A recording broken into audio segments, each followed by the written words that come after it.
আসসালামু আলাইকুম। মানব ইতিহাসের সূচনালগ্নে ছিলেন একজন মহান মানুষ, যার মাধ্যমে শুরু হয়েছিল মানব জাতির যাত্রা।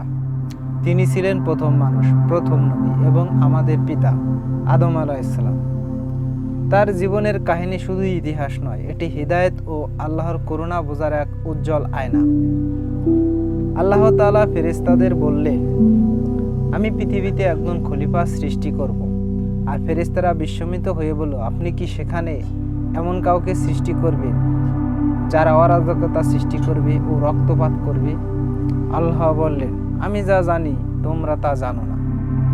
এরপর আল্লাহ বিভিন্ন ধরনের মাটি থেকে আদম আলাইহিস সালামকে সৃষ্টি করলেন। এই মাটির বিভিন্নতা থেকে মানব জাতির বৈচিত্র্যতার সৃষ্টি। আল্লাহ তাকে গঠন করলেন স্বয়ং নিজ হাতে এবং তার মধ্যে রূহ ফুঁকে দিলেন। তখন আদম আলাইহিস সালাম জীবিত হয়ে উঠলেন। আল্লাহ আদেশ দিলেন ফেরেশতাদের, আদমকে সিজদা করো।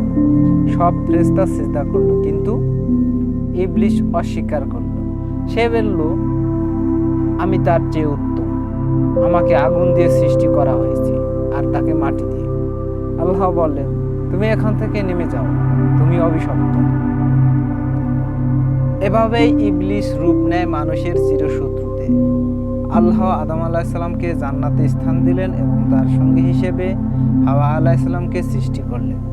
তাদের বলা হলো, তোমরা জান্নাতে শান্তিতে থাকো এবং যা খুশি খাও, কিন্তু এই গাছের কাছে যেও না। কিন্তু শয়তান চুপি চুপি এসে কুমন্ত্রণায় ফেলল। সে বলল, এই গাছের ফল খেলে চিরস্থায়ী রাজত্ব মিলবে। আদম আলাইহিস সালাম ও হাওয়া আলাইহিস সালাম ভুল করে গাছের ফল খেলে। এতে তাদের লজ্জা প্রকাশ পায়। তারা নিজেদের শরীর ঢাকতে পাতা ব্যবহার করে। আল্লাহ বললেন, তোমরা পৃথিবীতে নেমে যাও, একে অপরের শত্রু হবে, সেখানে থাকবে তোমাদের বাসস্থান ও রিজিক। পৃথিবীতে এসে আদম আলাইহিস সালাম ও হাওয়া আলাইহিস সালাম অনুতপ্ত হয়ে কাঁদতে থাকেন। তারা বলেন, হে আমাদের রব, আমরা নিজেদের উপর জুলুম করেছি, আপনি যদি ক্ষমা না করেন তবে আমরা ক্ষতিগ্রস্ত হব। আল্লাহ তাদের তওবা কবুল করেন। এখান থেকেই আমরা বুঝি আল্লাহ সবচেয়ে দয়ালু। আদম আলাইহিস সালামের অনেক সন্তান জন্মগ্রহণ করেন। তাদের মধ্যে কাবিল ও হাবিল ছিল দুই ভাই। উভয়ে আল্লাহর পথে কুরবানি করলো, কিন্তু হাবিলের কুরবানি কবুল হলো এবং কাবিলেরটা প্রত্যাখ্যান হলো।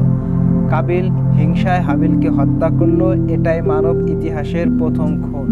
এরপর সে বুঝতে পারল সে ভুল করেছে, কিন্তু তখন সে অনুশোচনায় কাঁদলেও হাবিল আর ফিরে আসলো না।